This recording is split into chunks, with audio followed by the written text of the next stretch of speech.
राष्ट्रवादी काँग्रेस पक्षाच्या अधिवेशनाच्या पहिल्या दिवशी नवाब मलिक यांच्याकडून बीड प्रकरणाचा उल्लेख। राज्यातील एका जिल्ह्यात सुरू असलेल्या प्रकारामुळे राज्यभर पक्ष आणि पक्ष नेतृत्व यांची बदनामी होते। नवाब मलिक यांची प्रतिक्रिया। बीडच्या पालकमंत्रीपदावरून रोहित पवारांची अजित पवारांवर टीका। अजितदादा पुण्याकडे लक्ष देत असतील तर बीडकडेही लक्ष देण्याची गरज, नाहीतर चेहरा दादांचा आणि कारभार दुसरं कोणीतरी बघणार असं व्हायला नको। रोहित पवारांची टीका। रायगड जिल्ह्यात पालकमंत्री पदावरून राडा महामार्ग अडवण्यापेक्षा एकनाथ शिंदेंकडे विचारणा करा। अनिकेत तटकरे यांचा रायगडच्या शिवसैनिकांना सल्ला। विधानसभा निवडणुकीनंतर माजी आमदार विलास लांडेंनी यू-टर्न घेतलाय। आगामी महापालिका निवडणुकीत पुन्हा एकदा राष्ट्रवादी काँग्रेसचा झेंडा हाती घेणार असल्याचं त्यांनी स्वतःच जाहीर केलंय। गोंदियात नाना पटोले यांना मोठा धक्का। काँग्रेसचे जिल्हा महासचिव नीलम हलमारे करणार भाजपात प्रवेश। सुरेश धस यांच्याकडून अजित पवारांना शुभेच्छा। बीडचे पालकमंत्रीपद स्वीकारताच दिल्या शुभेच्छा। अजित पवार पालकमंत्री झाल्याने आनंद, सुरेश धस यांचं वक्तव्य। चंद्रशेखर बावनकुळे 25 जानेवारीला अमरावती दौऱ्यावर पश्चिम विदर्भाच्या महसूल विभागाचा आढावा घेणार। 5ही जिल्हाधिकारी आणि विभागीय आयुक्तांसोबत बैठक होणार।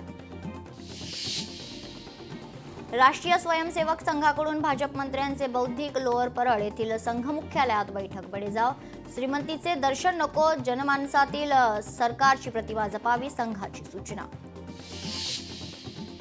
विधान परिषद आमदार अपात्रता प्रकरणी सुनावणीला सुरुवात। या प्रकरणी शिवसेनेच्या नीलम गोरे यांच्यासह मनीषा कायंदे आणि विप्लव बाजोरिया यांना नोटीस।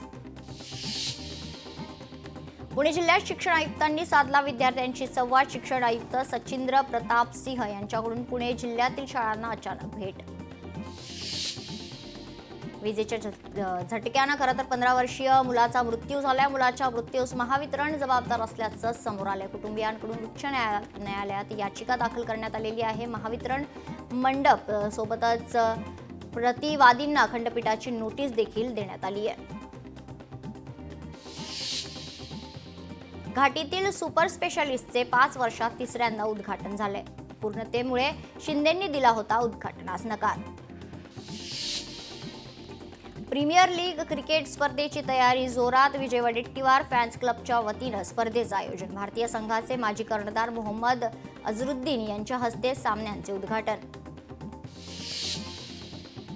गडचिरोली जिल्ह्यातील कमलापूरचे 9 हत्ती सोमवारपासून वैद्यकीय रजेवर जाणार आहेत। त्यामुळे कॅम्प 10 दिवस पर्यटकांसाठी बंद असेल। चांदवडच्या रेणुका देवी मंदिर घाटात ट्रेलरला आग, चालकाच्या प्रसंगावधानाने मोठी दुर्घटना टळली। ट्रेलरचा इंजिन जळून खाक झालाय। लाखो रुपयांचं नुकसान झालंय। सोलापूरच्या खासदार प्रणिती शिंदेंनी केली पंतप्रधान मोदींवर टीका। पंतप्रधान देशाला वाचवू शकत नाहीयेत, उलट बिघडवतायत, प्रणिती शिंदेंची टीकास्त्र। संजय राठोड यांना यवतमाळ जिल्ह्याचे पालकमंत्री संजय राठोड यवतमाळ जिल्ह्याचे पालकमंत्री झाल्याने दिर्गस येथे शिवसेनेकडून जल्लोष। वानखेडे स्टेडियमला आज 50 वर्ष पूर्ण। शेषराव कृष्णराव वानखेडे यांच्या दृढ इच्छा शक्तीतून झाली निर्मिती। अनेक सुवर्ण क्षणांचे राहिले साक्षी। 12वीच्या परीक्षेसाठी मिळणार नवीन हॉल तिकीट। जात प्रवर्गाच्या उल्लेखावरील आक्षेपानंतर राज्य मंडळाचा मोठा निर्णय। 23 जानेवारीपासून नवीन हॉल तिकीट होणार उपलब्ध।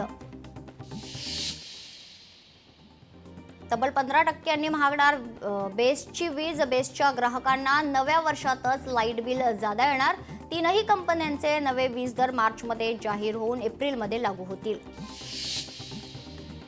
साताऱ्यातील घाटवळ येथील घाटाई देवीच्या यात्रेला भाविकांची मोठी गर्दी। रात्री 12 वाजण्याच्या सुमारास देवीची महाआरती पार पडल्यानंतर छबिना मिरवणुकीला सुरुवात। कोल्हापुरात कुंकू मार्चनं सोहळ्यात 5000 महिलांचा सहभाग। अंबाबाई मंदिराच्या परिसरात आज कुंकू मार्चन सोहळा पार पडला।